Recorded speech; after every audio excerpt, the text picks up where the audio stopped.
नमस्कार मित्रों, study with Isha Sanskrit channel में आप सभी का बहुत बहुत स्वागत है। और आज हम तृतीय विभक्ति का शेष भाग करेंगे जो हमारा रह गया था। हमने सहयुक्ते अप्रधाने सूत्र तक पढ़ लिया था, अब इससे आगे पढ़ेंगे। तो चलिए शुरू करते हैं। तृतीय विभक्ति। पृथग विना नानाभिस्तृत्या अन्यतरस्याम के अनुसार कौन सी विभक्ति लगती है? पृथग विना नानाभिस्तृत्या अन्यतरस्याम, यहाँ पर होगा, यहाँ पर अवग्रह नहीं होगा, यहाँ पर अवग्रह नहीं होगा। पृथग बिना नानाभिस्तृत्या अन्यतरस्याम के अनुसार कौन सी विभक्ति लगती है? तो पृथग विना नानाभिस्तृत्या अन्यतरस्याम वार्तिक के अनुसार तृतीय विभक्ति लगती है। तृतीय विभक्ति लगती है। पृथक विना नानाभिस्तृत्या अन्यतरस्याम वार्तिक के अनुसार तृतीय विभक्ति लगती है। पृथक विना नाना, पृथक का अर्थ है अलग और विना का अर्थ है बिना या बगैर, और नाना का अर्थ भी है बिना। और ये सभी अव्यय पद हैं। पृथक विना नाना ये अव्यय पद हैं और इनके योग में तृतीय विभक्ति लगती है। अन्यतरस्याम का अर्थ है विकल्प से। अन्य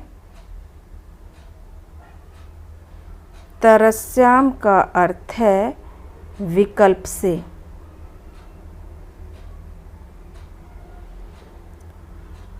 अर्थात पृथक विना नाना के योग में तृतीय विभक्ति के अलावा द्वितीय और पंचमी विभक्ति भी लगती है। अन्यतरस्याम का अर्थ है विकल्प से, अर्थात पृथक विना नाना के योग में तृतीय विभक्ति के अलावा द्वितीय और पंचमी विभक्ति भी लगती है। यदि पृथक विना नाना शब्द आ जाए तो इनमें से कोई भी एक विभक्ति लगा सकते हैं। जैसे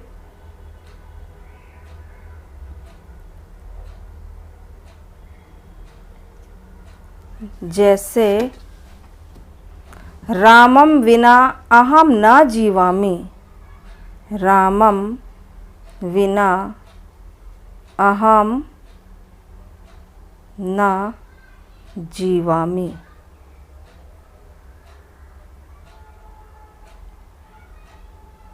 इसी तरह से रामम द्वितीय में है, हम कर सकते हैं रामेण रामेण विना अहम न जीवामि।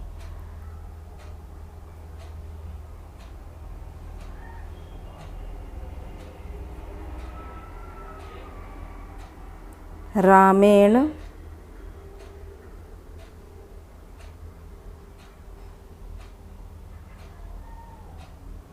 रामेण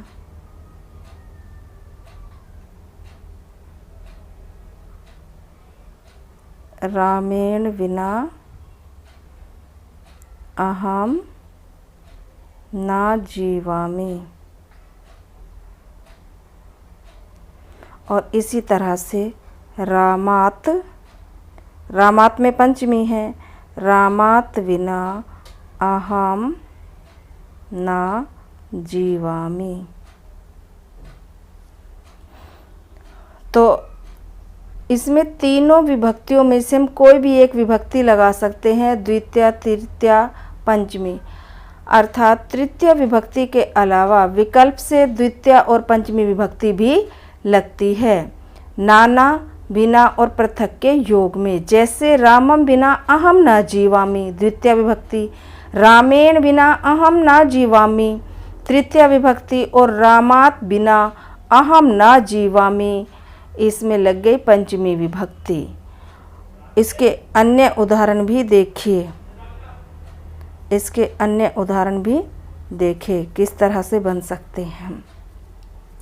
जैसे हम कहें कि कौरव पांडवों से अलग रहते थे, कौरव पांडवों से अलग रहते थे, तो इसको लिखेंगे कौरवः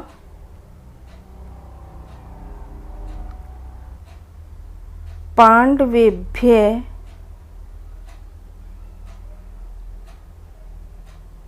कौरवः पांडवेभ्यः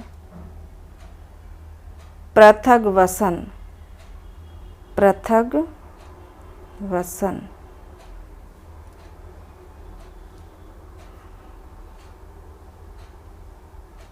इसी तरह से जैसे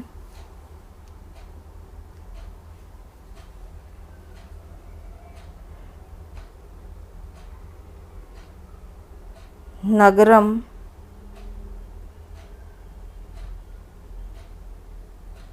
नगरेण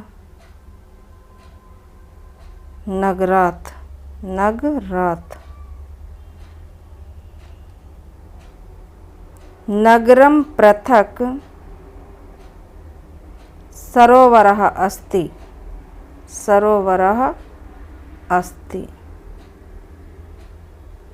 इसी तरह से नगरेण पृथक् सरोवरः अस्ति और नगरात पृथक् सरोवरः अस्ति। एक उदाहरण और देखिए, नाना का उदाहरण देखिए। जैसे नारी के बिना जीवन यात्रा निष्फल है, नारी के बिना जीवन यात्रा निष्फल है। नाना नारीम निष्फला, निष्फला जीवन यात्रा, जीवन यात्रा। तो नाना, पृथक और बिना के योग में द्वितीया, तृतीया और पंचमी विभक्ति लगती है, अर्थात 235 द्वितीया, तृतीया, पंचमी विभक्ति। इसको इस तरह से भी याद रख सकते हैं। 235 द्वितीया, तृतीया और पंचमी विभक्ति लगती है पृथक, बिना और नाना के योग में विकल्प से। और पृथक विना नाना भिस तृतीया अन्यतरस्याम सूत्र के अनुसार तृतीया विभक्ति लगती है और विकल्प से इसमें द्वितीया और पंचमी विभक्ति भी लगती है। नेक्स्ट, येनांग विकारः सूत्र के अनुसार कौन सी विभक्ति लगती है? येनांग विकारः सूत्र के अनुसार कौन सी विभक्ति लगती है? तो येनांग विकारः सूत्र के अनुसार तृतीया विभक्ति लगती है। और अगर हम इस सूत्र को तोड़ें तो येन अंग विकारः, येन का अर्थ है जिस, अंग और विकार का अर्थ है विकार। अकह सवर्णे दीर्घ से दीर्घ संधि होकर बना है येनांग विकारः, अर्थात शरीर के जिस अंग में विकार हो उस अंग में तृतीया विभक्ति लगती है। शरीर के जिस अंग में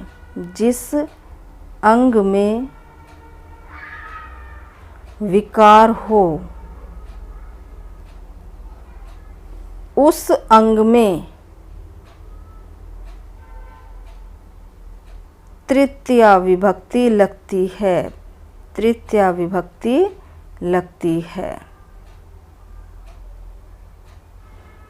अब इसको उदाहरण से समझिए।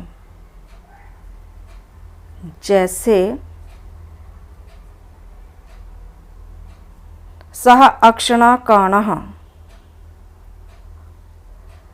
सः अक्षणा काणः।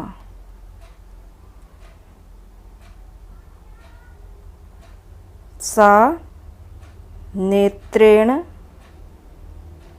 काणः अस्ति।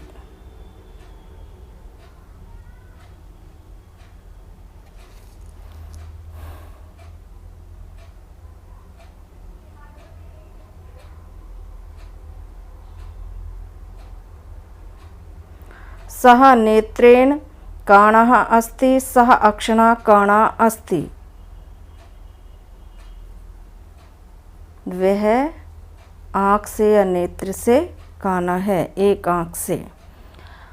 इसी तरह से रमेशः पादेन खंजा अस्ति, रमेश पैर से लंगड़ा है। रमेशः पादेन खंजा अस्ति, रमेश पैर से लंगड़ा है। इसी तरह से सुरेशा कर्णेन बधिरा अस्ति, बधिरा अस्ति।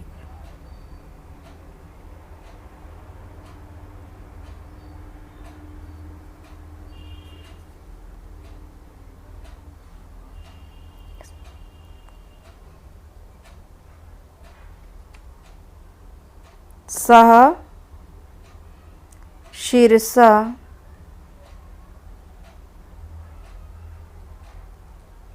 खलवाटः अस्ति।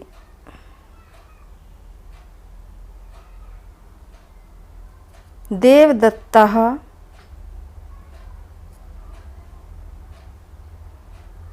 पृष्ठेन या कटया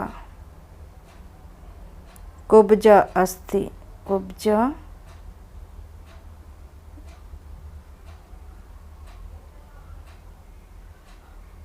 अस्ति।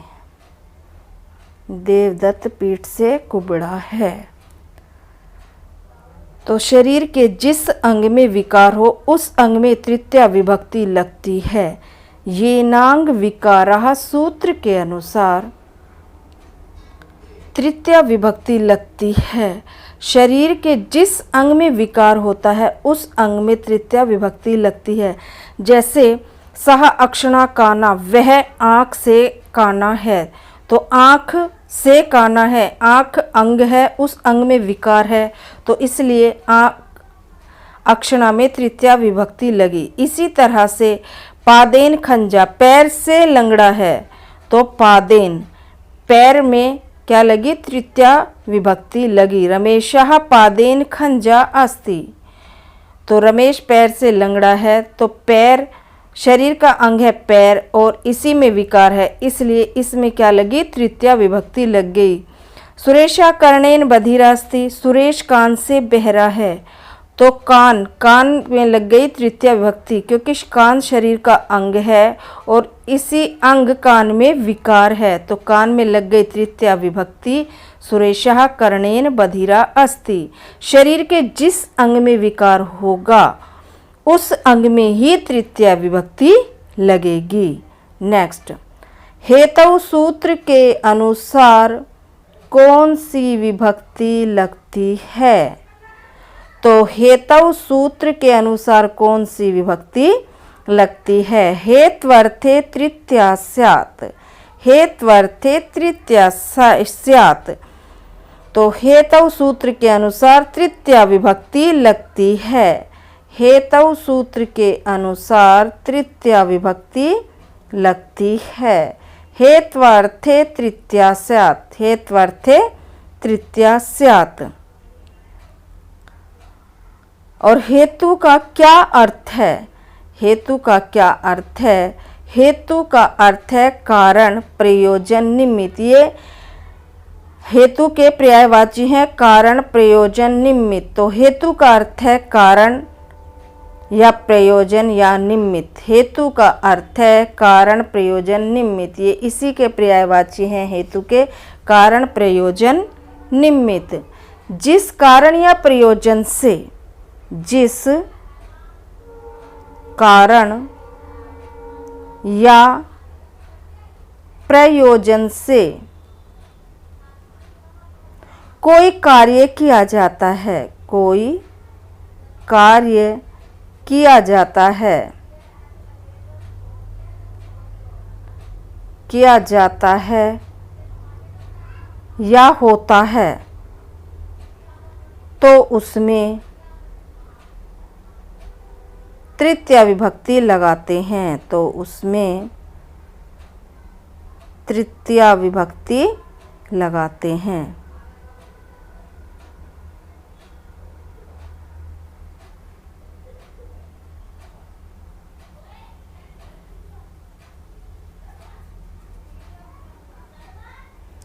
जिस कारण या प्रयोजन से कोई कार्य किया जाता है या होता है तो उसमें तृतीया विभक्ति लगाते हैं। जैसे सा अध्ययनेन वसति, वह अध्ययन के प्रयोजन से रहता है। सह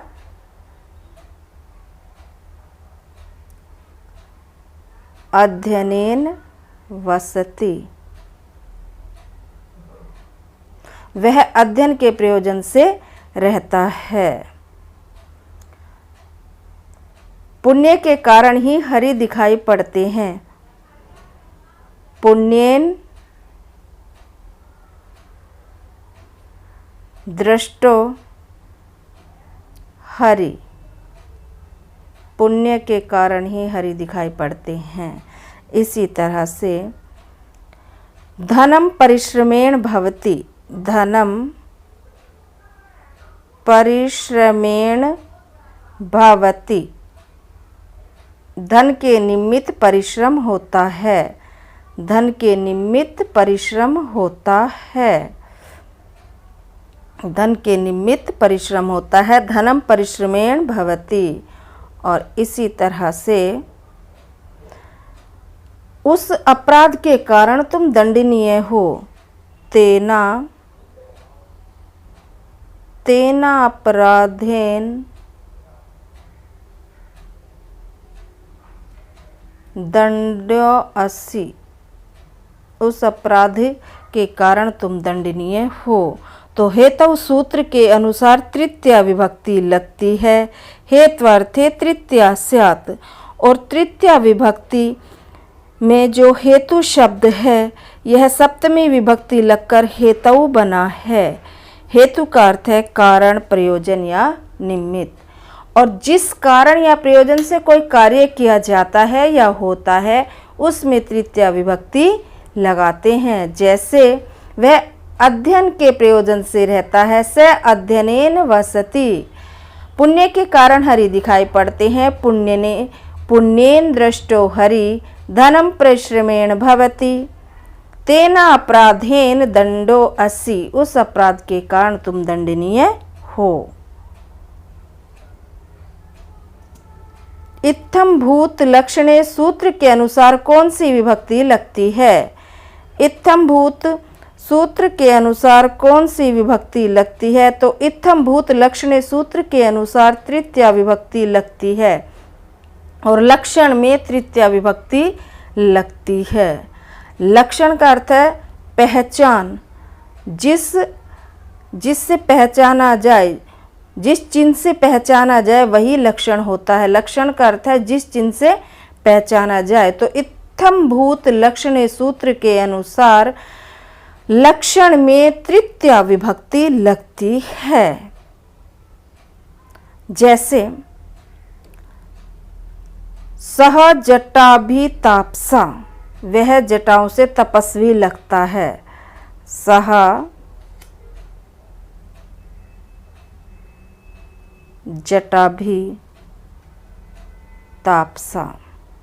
वह जटाओं से तपस्वी लगता है। अब यहाँ देखिए किस चीज से वह तपस्वी लगता है? जटाओं से, यहाँ तृतीया बहुवचन है क्योंकि जटाएं एक नहीं अनेक होती हैं, बाल बहुत सारे होते हैं, इसलिए जटा भी तृतीया विभक्ति लगी है, बहुवचन का रूप है। तो जटाभी शब्द जटाभी तापसः, जटाभी तापसः जटाओं से तपस्वी लगता है। तो यहाँ पर पहचान का लक्षण क्या है?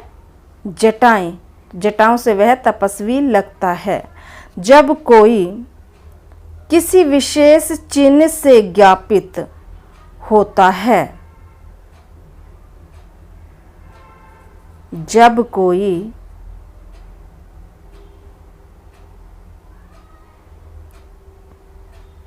किसी विशेष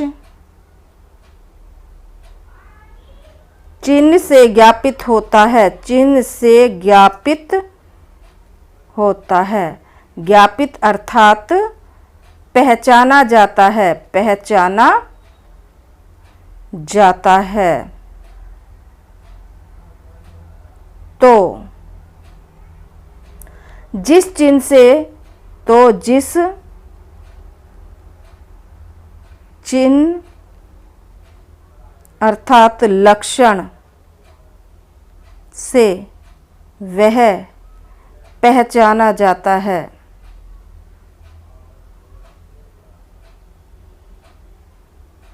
उसमें तृतीया विभक्ति लगती है। उस लक्षण में, उस लक्षण में तृतीया विभक्ति लगती है, उस लक्षण में तृतीया विभक्ति लगती है।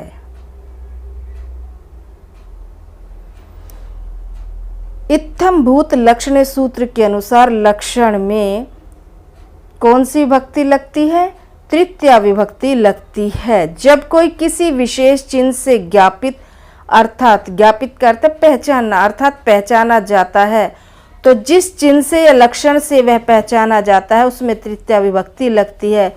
उसमें किसमें? लक्षण में या उस चिन्ह में तृतीया विभक्ति लगती है। जैसे सह जटाभी तापसा, वह जटाओं से तपस्वी लगता है, तो उसका लक्षण चिन्ह क्या है पहचानने का? जटा। तो जटा में हमारी तृतीया विभक्ति लगी है, बहुवचन। इसी तरह से सह दंडेन सन्यासी, सह दंडेन सन्यासी, वह दंडे से सन्यासी लगता है। जैसे कोई व्यक्ति है, उसने ऑरेंज कलर के कपड़े पहने हुए हैं और हाथ में दंड धारण किया हुआ है, तो उसको देखकर लगता है कि यह सन्यासी है। उनका दंड जो है एक विशेष प्रकार का होता है, तो उनके दंड को देखकर लगता है कि यह सन्यासी है। दंडेन सन्यासी। तो इत्थम भूत लक्षणे सूत्र के अनुसार लक्षण में तृतीया विभक्ति लगती है। और जब कोई किसी विशेष चिन्ह से ज्ञापित अर्थात पहचाना जाता है, और जिस चिन्ह से वह पहचाना जाता है या लक्षण से पहचाना जाता है, तो उस चिन्ह या लक्षण में तृतीया विभक्ति लगती है। जैसे जटाभी तापसः दंडेन सन्यासी।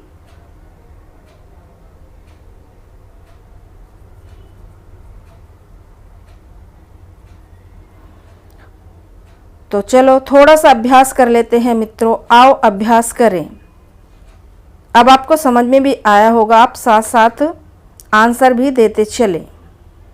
मैं थोड़ा सा आपको वक्त दूंगी आंसर देने के लिए। पृथक बिना नाना के योग में कौन सी विभक्ति नहीं लगती है? पृथक बिना नाना के योग में कौन सी विभक्ति नहीं लगती है? चतुर्थी, तृतीया, द्वितीया, पंचमी, कौन सी विभक्ति नहीं लगती है? अब तो आपको समझ में आ गया होगा। तो पृथक बिना और नाना के योग में चतुर्थी विभक्ति नहीं लगती है। पृथक बिना और नाना के योग में चतुर्थी विभक्ति नहीं लगती है। द्वितीया, तृतीया और पंचमी विभक्ति लगती है। द्वितीया, तृतीया और पंचमी विभक्ति लगती है। इत्थम भूत लक्षणे सूत्र का उदाहरण है। इत्थंभूत लक्षणे सूत्र का उदाहरण है।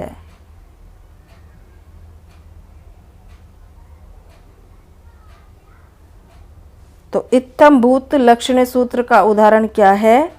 जटाभि तापसः, जटाभि तापसः और दंडेन सन्यासी। शारीरिक अंग के विकार में, शारीरिक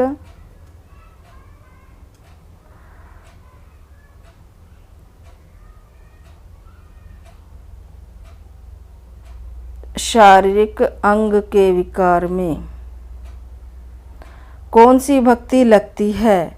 तो शारीरिक अंग के विकार में तृतीया विभक्ति लगती है। कौन सी भक्ति लगती है? तृतीया विभक्ति लगती है। और इसका सूत्र है ये नांग विकारः, ये नांग विकारः। तो शारीरिक अंग के विकार में कौन सी विभक्ति लगती है? तृतीया विभक्ति लगती है और उसका सूत्र है ये नांग विकारः। सा अध्ययनेन वसति किस सूत्र का उदाहरण है? सा अध्ययनेन वसति किस सूत्र का उदाहरण है? तो सा अध्ययनेन वसति हेतु सूत्र का उदाहरण है। सा अध्ययनेन वसति हेतु सूत्र का उदाहरण है और हेतु में तृतीया विभक्ति लगती है। जिस कारण या प्रयोजन से कोई कार्य किया जाता है उसमें तृतीया विभक्ति लगती है। सा अध्ययनेन वसति सूत्र का उदाहरण है। सा अध्ययनेन वसति किस सूत्र का उदाहरण है? हेतु सूत्र का उदाहरण है। इसी तरह से पुण्येन दृष्टो हरि, पुण्येन दृष्टो हरि, यह भी हेतु सूत्र का उदाहरण है। यह भी हेतु सूत्र का उदाहरण है। तो मित्रों, ये थी हमारी तृतीया विभक्ति और आज तृतीया विभक्ति समाप्त हो गई है। यदि आपको क्लास अच्छी लगी हो तो लाइक कीजिएगा, शेयर कीजिएगा और सब्सक्राइब करना भी ना भूलें।